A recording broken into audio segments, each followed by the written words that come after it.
5 শ্রেণীর মানুষকে রমজান মাসে আল্লাহ মাফ করে না। এই মাসে অসংখ্য গোলাম মাফ পেয়ে যাবে। 5 শ্রেণীর মানুষ রমজান আসলেও মাফ পাবে না। তাহলে তারা কত বড় বঞ্চিত, একটু চিন্তা করেন। এত বড় মেহমান আপনার ঘরে আসছে, কিন্তু 5 শ্রেণীর মানুষ তখনও মাফ পায় না। এর মধ্যে 1 নাম্বার মুশরিক, যেই লোকটা শিরক করবে, আল্লাহ ছাড়া অন্যের কাছে চাবে, আল্লাহ ছাড়া অন্যের কাছে মাথা নোয়াবে, আল্লাহর কাছে অন্যের কাছে শরণাপন্ন হবে, আল্লাহ ছাড়া অন্যের কাছে ধর্ণা দিবে, এমন লোককে রমজানেও যিনি মাফ করবে না, ক্ষমা করে দিবে না, তিনি কে? রমজান পেয়েছি, শিরিক ছাড়তে পারি নাই, রমজানও আপনার মাফ হবে না। রমাদান আসার আগে শিরিকের গুনাহ যারা গুনাহগার, এখনই মাফ চাওয়ার সময়। আমরা অনেকেই মনে করি আমল তো অনেক করছি, আমলের তো কোনো অভাব নাই, আল্লাহ তো মাফ করবি, তিনি গফুর গফফার।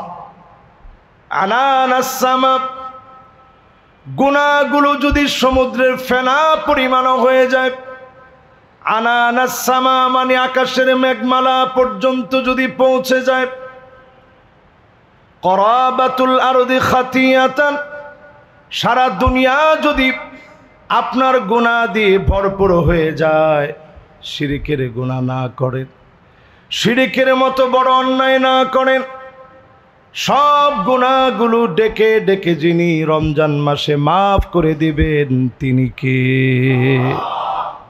1 নাম্বার পেলাম, শিরকের গুনাহ আল্লাহ মাফ করে না।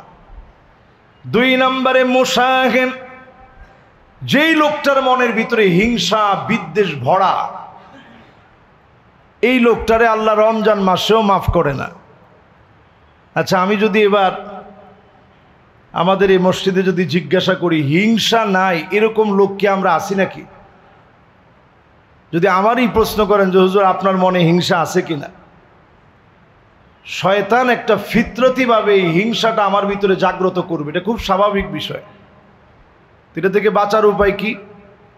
যখনই আপনার মনের ভিতরে হিংসা আসবে, যে ব্যক্তির জন্য আসলে একসঙ্গে পড়াশোনা করছেন, উনিও এখন অনেক বড় হয়ে গেছে, স্বাভাবিক তখন আপনার মাথার মধ্যে আকাশ ভেঙে পড়ার মতো অবস্থা, যে সে একসঙ্গে পড়লাম, সে এত বড় হয়ে গেছে আর আমি আমার জায়গায় রয়ে গেলাম। আল্লাহ সব তুমি তারই দিছো, আমারে আর তুমি দেখলা না। এই কথাটা বলাটা কুফুরি, সরাসরি এইটা কুফুরি, মারাত্মক ধরনের বড় ধরনের গুনাহ। আপনি যখনই মনের ভিতরে হিংসা আসবে, আপনার ভাইয়ের জন্য দোয়া করবেন, পরক্ষণে দোয়া করার কারণে ফেরেশতারা আপনার জন্য দোয়া করবে। আয় আল্লাহ, আল্লাহর এই গোলামকে আপনি দিয়ে দেন, তার মন এত ভালো, সে যেমন ভাইয়ের জন্য দোয়া করলো, হুবহু তারেও আপনি দিয়ে দেন। এই দোয়ার কারণে আপনাকেও যিনি দিয়ে দিবেন, তিনি কে? এই জন্য খুব খেয়াল রাখা, সবসময় যখন মনের ভিতরে হিংসা আসবে, যে ভাইয়ের নামে হিংসা আসবে, যে আল্লাহ তার একটা 5 তলা বাড়ি হয়েছে, আমার তো কিছু নাই, আপনি দোয়া করবেন আল্লাহ 5 তলা একটা হয়েছে, আরেকটা দেন। তার সন্তানগুলা প্রতিষ্ঠিত হয়ে গেছে, আপনি দোয়া করেন আল্লাহ আপনি একটা সন্তান তাকে প্রতিষ্ঠিত করেছেন, আল্লাহ তার প্রত্যেকটা সন্তানকে আপনি প্রতিষ্ঠিত করেন। যখন আপনি এরকম দোয়া করবেন, ফেরেশতারা আপনার জন্য দোয়া করবে। ওই যে দোয়া আপনি তার জন্য করলেন, হুবাহু দোয়াটা ফেরেশতারা আপনার জন্য হয়ে করবে। সুবহানাল্লাহ বিহামদিহি। এই জন্য রমজান মাস আসার আগে 1 নাম্বার ঠিক করা লাগবে, ইবাদত কার জন্য করছি? শুধুমাত্র আল্লাহর জন্য ইবাদত করা লাগবে। যত নামি দামি পীর হোক, আমি কোনো পীরের বিরোধী নই, তবে কোন পীর আপনাকে তিল পরিমাণ কিচ্ছু দিতে পারে না, একমাত্র দিতে পারেন কে? এই মসজিদ থেকে কথা দ্ব্যর্থহীন কণ্ঠে আমরা বলতে চাই, কোন পীরের সামান্য কোনো ক্ষমতা নাই কোনো কিছু দেওয়ার। জিন্দা অথবা মৃত কোনো পীর কাউকে কিচ্ছু দিতে পারে না, একমাত্র যিনি দিতে পারেন তিনি কে? আপনারা মনের ভিতরে চিন্তা করতে পারেন যে হুজুর সবারে যদি দেয় তো আল্লাহর ভান্ডার থেকে তো কিঞ্চিত কমে যাওয়ার কথা। নাউজুবিল্লাহ বলে। আল্লাহর ভান্ডারটা কত বড় একটু চিন্তা করেন। লাউ ইন্না আউওয়ালাকুম ওয়া ইনসাকুম ওয়া জিন্নাকুম কামু ফি সাঈদিন ওয়াহিদিন, যদি এই দিলু ব্যাপারে মসজিদের সব মুসল্লিরা মিলে, সারা দুনিয়ার সব মানুষগুলা মিলে, আর জিন যদি সাথে মিলে আল্লাহর কাছে একটা একটা করে চাইতে থাকে, আর আমার আল্লাহ যদি শুধু দিতে থাকেন, মা নাকাসা মিম্মা যালিকা ইনদি ইল্লা কামা ইয়ানকুসুল মিখিয়াতু ইযা উদখিলাল বাহর, সমুদ্রের ভিতরে সুই ঢুকিয়ে সেই সুইটা উপরের দিকে দিলে সমুদ্র যেমন সামান্য টের পাবে না, আল্লাহর ভান্ডার এত বড়, সবাইকে দিলেও সামান্য আল্লাহর কাছ থেকে ফুরায় যাবে না।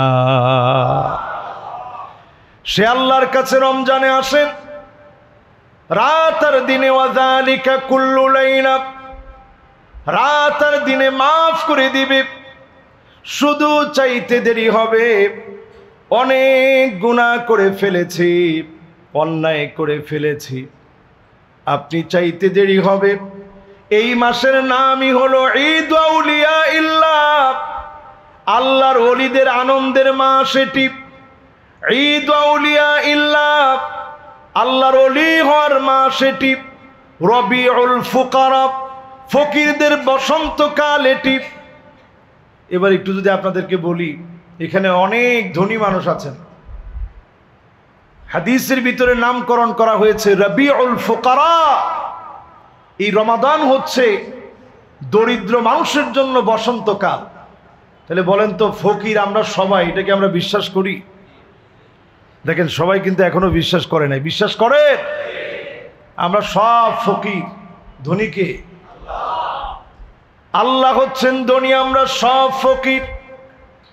ফকিরদের খুশি হওয়ার মাস হচ্ছে রমাদান। অন্য অর্থে আপনি যাকাত দিবেন, সাদাকাতুল ফিত্র দিবেন, দরিদ্র মানুষের মন খুশি হয়ে যাবে, তার মনের মধ্যে হাসি ফুটবে। রমজানকে দিয়ে দরিদ্র মানুষের মন খুশি করায় দিবে। রমজানকে দিয়ে দরিদ্র মানুষের মনগুলা ভরে যাবে। রমজান পেয়ে যদি আপনি আল্লাহর ওলি হয়ে যান, ইত্তাকিল মাহারিম তাকুন আবাদান নাস, শুধুমাত্র ওলি না, আবাদ বলা হয়েছে। ওলিদের ওলি যিনি আপনাকে বানায় নিবেন তিনি কে? শুধু হারাম ছেড়ে দেন। রমজান মাসটাকে অন্তত একটা ট্রেনিং পিরিয়ড মনে করেন। ট্রেনিং সেন্টারের ভিতরে যদি আপনি 720 ঘন্টার জন্য রমাদানের দরজা দিয়ে ঢুকেন, আরেকটা দরজা দিয়ে আপনি বের হবেন। মাত্র 30 দিনের একটা ট্রেনিং সেন্টারে আপনি ঢুকলেন, এক দরজা দিয়ে আপনি প্রবেশ করলেন রোজাদার হয়ে, আল্লাহর হকগুলো আপনি যথাযথ আদায় করলেন রোজাদার হয়ে। যদি আদায় করতে পারেন, বের হবেন আরেকটা দরজা দিয়ে 720 ঘন্টা ট্রেনিং কাজে লাগায় যিনি আপনাকে ওলিদের ওলি বানায় নিবেন তিনি কে? সম্মানিত মুসল্লিয়ানে কেরাম, বলছিলাম 5 শ্রেণীর মানুষকে রমাদানে আল্লাহ মাফ করেন না। এর মধ্যে 1 নম্বর বলছিলাম মুশরিক, 2 নম্বরে বলছিলাম হিংসুক, 3 নম্বরে আল্লাহ তাআলা মাফ করেন না রমজান মাসেও। আকুন বিওয়ালিদাই, পিতা মাতার সাথে যে খারাপ ব্যবহার করে এমন সন্তানদেরকে রমজানেও যিনি মাফ করবেন না, ক্ষমা করবেন না তিনি কে? ঢাকা শহরে যারা আমরা এখন বড় হচ্ছি, আমার অনেক ইয়ং জেনারেশন মা বাপকে এখন খুব আদর করে মহব্বত করে তুমি বলে সম্বোধন করে। এই সম্বোধনকে কোনো ভুল আমি বলবো না, আমার বাচ্চারাও তো এখন তুমি বলে। কিন্তু চিন্তা করেন, আমরা কি আমাদের বাপের তুমি করে বলতে পারছি?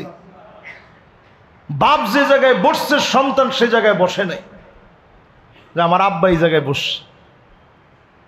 মা যে জায়গায় বসছে সন্তান ওই জায়গায় বসে নাই। আজকেও আমি জুমা পড়াতে আসতে আমি আব্বার কাছে দোয়া চেয়েছি, আব্বাকে আব্বার মসজিদে নামাই দিছি, আম্মার কাছে দোয়া চাইতে চাইতে আসছি। প্রতিদিন আমি মাহফিলে যাওয়ার সময় মায়ের কাছে আমি অনেকবার ঘুরে ঘুরে এসেও আমি দোয়া চাই যে আম্মা দোয়া করেন। এটা বুঝবেন সেদিন যেদিন মা বাপ হারায়া যাবে। ইউসুফ আলাইহিস সালাম আজিজে মিস্র হওয়ার পরে কত দামি দামি খানা সামনে, গলা দিয়ে খানাগুলো নামে না, কারণ নবী ইউসুফ আলাইহিস সালাম বারবার মনে করতেন দুর্ভিক্ষ লেগে যাচ্ছে, আমার বাপ না জানি কি খেয়ে আছে, আমার মা না জানি কি খেয়ে আছে। এই যে মা বাবার প্রতি মহব্বত, এই মহব্বত যার যত বেশি হবে আপনি বুঝে নিবেন যিনি আপনার দোয়াগুলা কবুল করে নিবেন তিনি কে।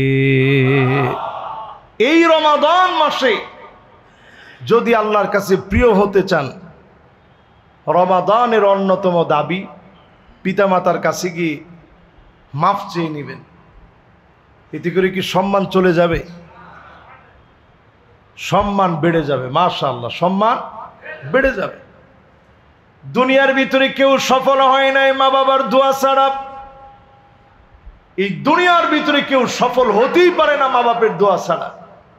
আপনি বলবেন হুজুর চরম বেয়াদব ছিল, কিন্তু ভালো লেখাপড়া করছে, একেবারে অক্সফোর্ড থেকে পড়ে আসে। আপনি দেখবেন দুনিয়ার জীবনে হয়তো ভালো চাকরি পেয়েছে, কিন্তু আপনি খোঁজ খবর নিয়ে দেখবেন সন্তানাদি হচ্ছে না। এরকম অসংখ্য মানুষ আমাদের সঙ্গে অনেক সময় কথাবার্তা হতে গেলে বলে হুজুর দোয়া করবেন, সন্তানাদি হচ্ছে না, অনেক বছর 12-14 বছর হয়েছে বিয়ে করছি। তা আমি সাথে সাথেই বলছি আপনার কি মা আছে? হুজুর আস। আপনি কোথায় থাকেন, উনি কোথায় থাকে? হুজুর আমি অমুক জায়গায় থাকি, মা অমুক জায়গায় থাকে। যান মারে কয়েকদিন নিয়ে এসে সেবা যত্ন করেন, দেখবেন আল্লাহ তাআলা ইনশাআল্লাহ দোয়া কবুল করবে, সন্তান আদি দান করে দিবে। বলেন আল্লাহু আকবার। মা বাপ যেমন হোক না কেন, চরিত্রহীনাও যদি হয়, এমন কি যদি মুশরিক হয়, ওয়া ইন জাহাদাকা আলা আন তুশরিকা বি মা লাইসা লাকা বিহি ইলম ফালা তুতি'হুমা ওয়া সাহিবুহুমা ফিদ দুনিয়া মা'রুফা। দুনিয়ার জীবনে যেমন ব্যবহার প্রাপ্য, মা বাপ যদি মুমিনা না হয়, মুশরিক পর্যন্ত হয়, বিধর্মী পর্যন্ত হয়, সুন্দর ব্যবহার করবেন, আপনার উপরে যিনি খুশি হয়ে যাবেন তিনি কে? মা বাপ দুনিয়া থেকে চলে গেছে। এক সাহাবী নবীজির কাছে দৌড়ে আসছেন, নবী আমার তো গুনাহ হয়ে গেছে। আল্লাহর নবী বললেন আলাকা ওম, তোমার কি মা আছে? না নবী আমার মা নাই। আল্লাহর নবী বললেন তোমার কি খালা আছে? নবী আমার খালাস। কয়ে যাও খালার সাথে গিয়ে সুন্দর ব্যবহার করো, আল্লাহ তোমার গুনাহ মাফ করে দিবে। সুবহানাল্লাহ। এই জন্য রমজান আসার আগে মায়ের সাথে টুকটাক বেয়াদবি করে ফেলছি, এরকম তো আমরা সবাই। আর এখনকার যে মেজাজ, মোবাইলের মেজাজ, এই মোবাইলের মেজাজের জামানায় মা বাবার সাথে একটু ধমক দিয়ে কথা বলেন না এমন তো কেউ নেই। সবাই কম বেশি, আরে তুমি কি বুঝবা, আমি একলা সব বুঝি, তুমি কি বুঝবা আমার বিষয়। এরকম যারা ধমক দিয়ে কথা বলে ফেলছেন, আল্লাহর হস্তে রমাদানের আগে মাফ চেয়ে নেন। মায়ের কাছে গিয়ে বলেন আম্মা আমারে মাফ করে দেন, আব্বা আমারে মাফ করে দেন। এখনো আমার মনে পড়ে প্রায় সময় বাপ যখন শাসন করত, রাত হয়ে গেলে যখন ঘুমায় পড়ার জন্য শুয়ে যেতাম, প্রায় সময় অনুভব করতাম আলতো করে একটা হাত আমার মাথার উপরে আদর করে দিয়ে বাপ বলতেন, সন্তান কেন বুঝলি না, কেন মার খেতে গেলি? কান্নায় তখন বালিশ ভিজে যেত। বাপ এত পরিমাণ সন্তানকে মহাব্বত করে, দিল থেকে ভালোবাসে। কিয়ামতের আগে এমন অবস্থা হবে, হাবিব বলেন লা তাকুমুস সাআ, ততদিন পর্যন্ত এই দুনিয়া শেষ হবে না, হাত্তা ইয়াকতুলা জারাহু, প্রতিবেশী প্রতিবেশীরে মারবে, আখাহু ভাই ভাইরে মারবে, আবাহু বাপ মাকে মেরে ফেলবে। আজকের জামানার কোনো দোষ নাই, জামানার কোনো পরিবর্তন হয় নাই। মানুষ আমরা পরিবর্তন হয়ে গেছি, অধিকাংশ লোক এমন হয়ে গেছি মায়ের সঙ্গে খারাপ ব্যবহার করি, বাপেরে খাবার দেই না, মারে খাবার দেই না। এই রমাদানে নিয়ত করে নেন, যিনি গুনাহ মাফ করে কবুল করে নেবেন তিনি কে? সম্মানিত মুসল্লিয়ানে কেরাম, বলেন তো কয়টা হয়েছে? মাশাআল্লাহ, বলেন তো কয়টা? 3টা হয়েছে। চতুর্থ নম্বরে জালেম, যেই লোকটা জুলম করবে, অন্যায় করবে, মানুষের অধিকার নষ্ট করবে, লঙ্ঘন করবে। কাউরে যদি আপনি অন্যায়ভাবে একটা থাপ্পড়ও দিয়ে থাকেন, আপনি লিখে রাখেন, আল্লাহর কাছে তওবা করেন এখনই। ইয়াকুম ওয়াজ-যুলম ফাইন্নাজ-যুলমা যুলুমাতুন ইয়াওমাল কিয়ামা। বর্বরতা ইসলাম শিখায় না। কারো উপরে যদি সামান্য জুলুম করে ফেলেন, আল্লাহর কাছে কায়মানু বাক্যে ক্ষমা চেয়ে নেন, যিনি আপনার গুনাহগুলা মাফ করে দিবেন তিনি কে? ওই লোকটার কাছে মাফ চান যার উপরে আপনি আঘাত করে ফেলছেন। যেই লোকটার হক আপনি নষ্ট করলেন, জালেম হলেন, তার কাছে গিয়ে আপনি মাফ চান। আমরা অনেক সময় মনে করি আমার চাইতে বড় ক্ষমতাধর আর কে আছে, এজন্য আপনি আরেকজনের উপরে জুলুম করলেন। জুলুমের হিসাব পাই টু পাই আল্লাহ দিবে। কোরআনে এই শব্দ দ্বিতীয়বার আর আসে নাই। ওয়ালা তারকানু ইলাল্লাযীনা যালামু ফাতামাসসাকুমুন নার। আয়াত আল কোরআনের ভিতরে একবার আসছে ওয়ালা তারকানু, এই শব্দ দ্বিতীয়বার কোরআনের ভিতরে আল্লাহ আর বলেননি। জালেমদের সঙ্গে ঠেস দিও না। ঠেস দেওয়া বুঝেন? হেলান দিও না। হেলান দেওয়া বুঝেন?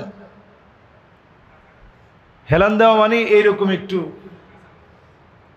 এটাকে আপনাদেরকে একটু কাত হয়ে, অন্তত জালেমদের পাশে এরকম কাত হয়ে একটু সঙ্গ দেওয়া।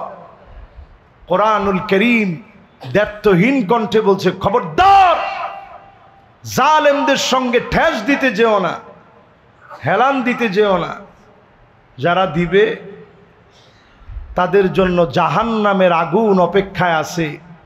জাহান্নামের একটা সেকেন্ডের আগুন সহ্য করার মতো ক্ষমতা আমাদের আছে?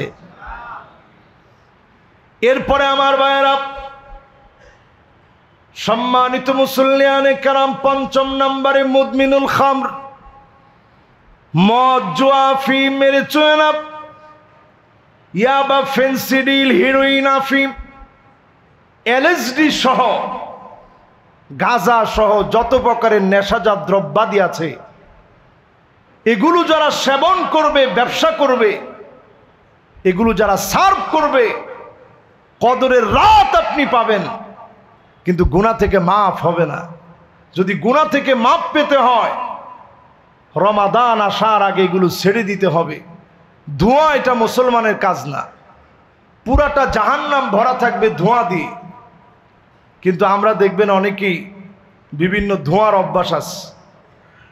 এই ধোঁয়া বাড়তে বাড়তে একটা থেকে আরেকটা, আরেকটা থেকে আরেকটা, কখনো গাঁজা, কখনো হেরোইন, কখনো আফিম, কখনো মেডেচুয়েনা, কখনো এলএসডি। এরপর যখন টাকা পয়সা সব শেষ, এগুলো খেতে খেতে ঘরবাড়ি সব বিক্রি করে ফেলছে। এরপরে শুরু হয় নেশার অন্য জগৎ। গাঁজার ভিতরে টিকটিকির লেজ দিয়ে, এটা দিয়ে মানুষ নেশা করে। এরপরে এইটারও সুযোগ নাই, টাকা পয়সা আর নাই, তখন পচা দুর্গন্ধযুক্ত ময়লা মুজা দিয়ে মানুষ নেশা করে। নেশার উপরে অনেকগুলা প্রতিবেদন হয়েছে বাংলাদেশে। মাদকদ্রব্য নিয়ন্ত্রণ অধিদপ্তর আছে, আমি পরামর্শ রাখতে চাই, এখানে রিনাউন্ড অনেক মিডিয়া আসছে, বাংলাদেশের প্রথিতযশা বিভিন্ন মিডিয়া এখানে আসছে। মিডিয়ার সামনে কথাগুলো বলতে চাই। মাদকদ্রব্য নিয়ন্ত্রণ অধিদপ্তর দিয়ে নিয়ন্ত্রণ করা যাবে। যদি নির্মূল করার চিন্তা করেন, মাদকদ্রব্য নির্মূল অধিদপ্তর লাগবে, জিরো টলারেন্স থাকতে হবে। মাদকের ব্যাপারে আপনি কয়দিন চাইলেন, কয়দিন আবার একটু থামাইলেন, কয়দিন আবার বাড়লো, কয়দিন আবার কমলো। যদি একবারে নিয়ন্ত্রণে আনতে চান, এখনই সিদ্ধান্ত নিতে হবে মুসলমান।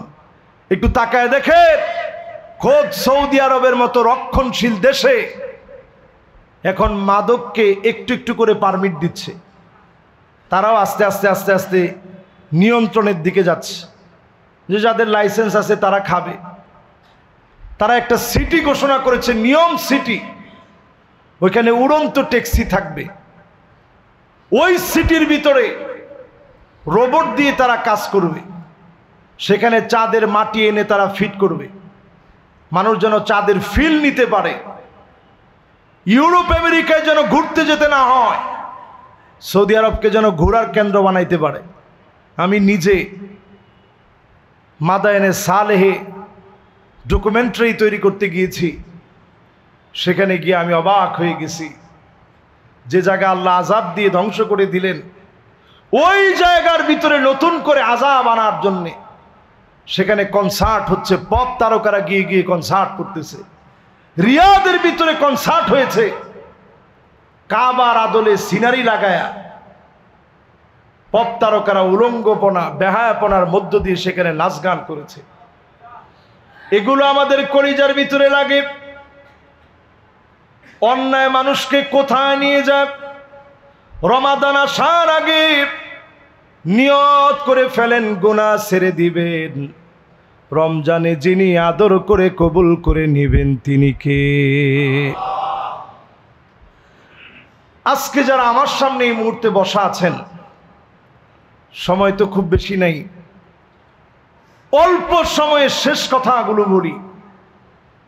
রমজানে আপনি যা চাইবেন তা পাইবেন, শুধু একটু নিজেরে পরিশুদ্ধ করেন, যা চাবেন তাই পাবেন। দুনিয়ার ভিতরে কোনো দোয়া আল্লাহ বাদ রাখে না, সব কবুল করেন, শুধু হারাম দোয়াগুলা ছাড়া।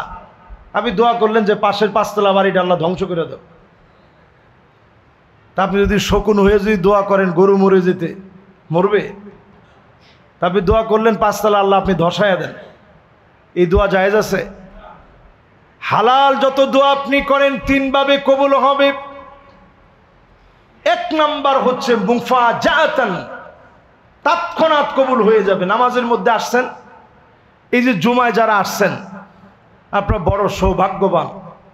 আমি এসে নিজের চোখে দেখলাম, আজকে শেখ দিলু ব্যাপারী ওয়াকফ স্টেট জামে মসজিদে আমার নিজের চোখে আমি দেখলাম এখানে অসংখ্য মুসল্লি আমার আগে, সবার আগে তারা এসে মসজিদের মধ্যে বসে আছেন।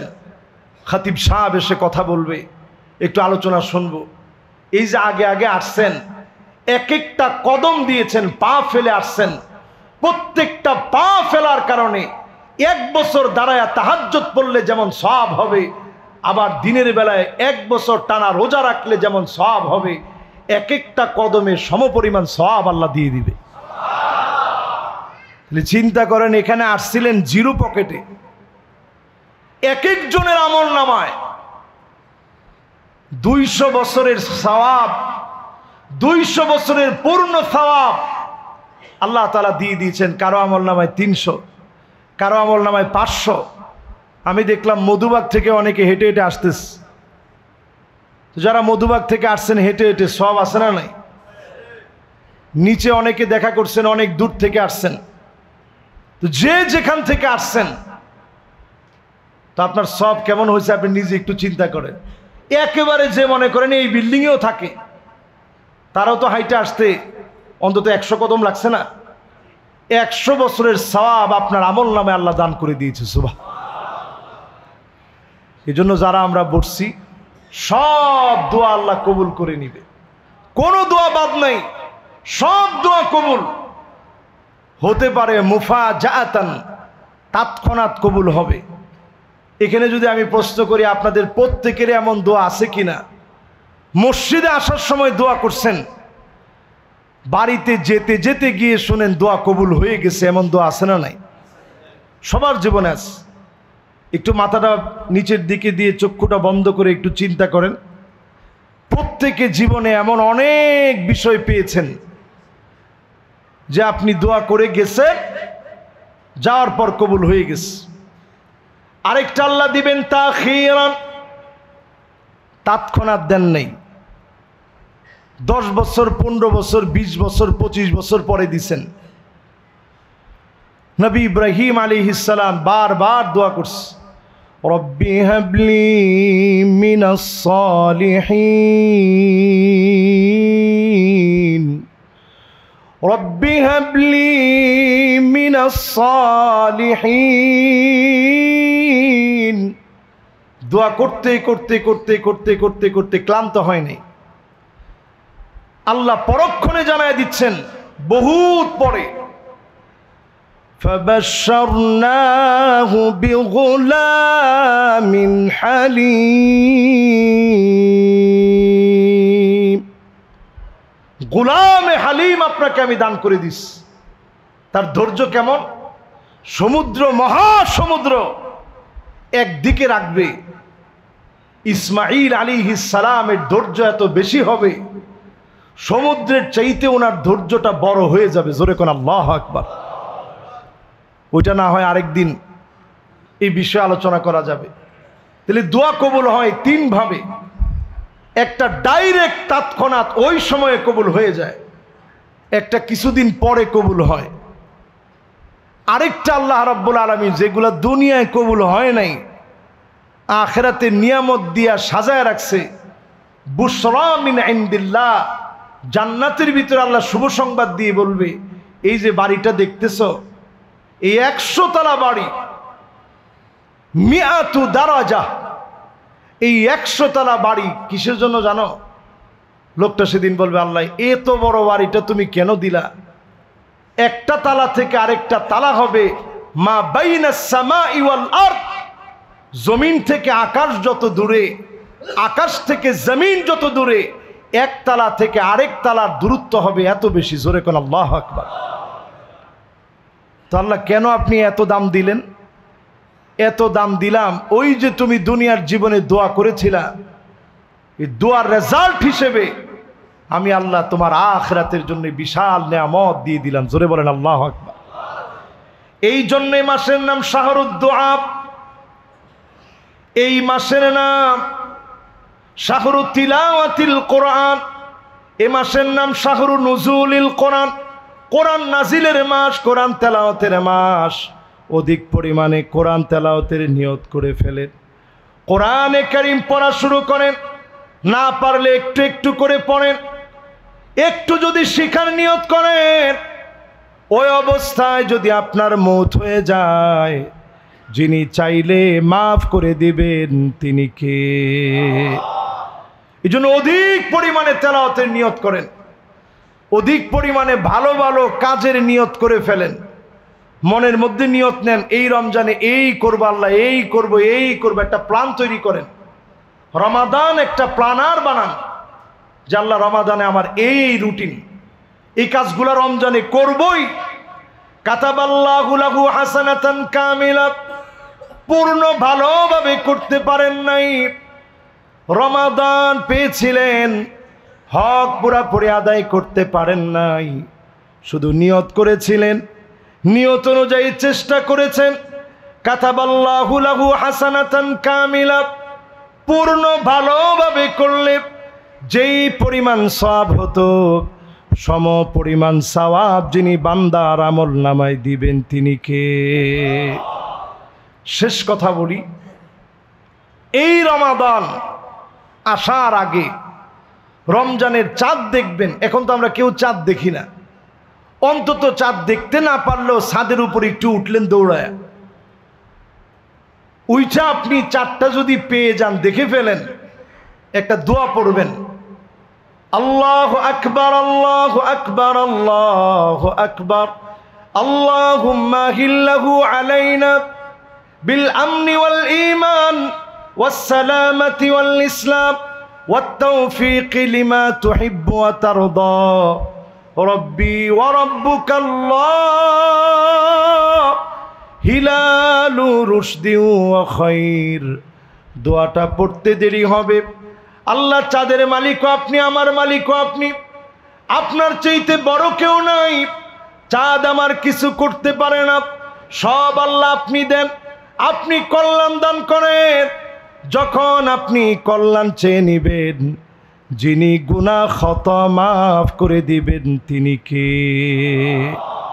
আল্লাহ পাকের কাছে রমাদান আসার আগে কামনা করছি আল্লাহ যেন এই রমাদান আমাদেরকে দান করে গুনাহ খতাগুলোকে আল্লাহ যেন মাফ করে দেন। পড়েন আমিন। সম্মানিত মুসল্লিয়ানে কেরাম,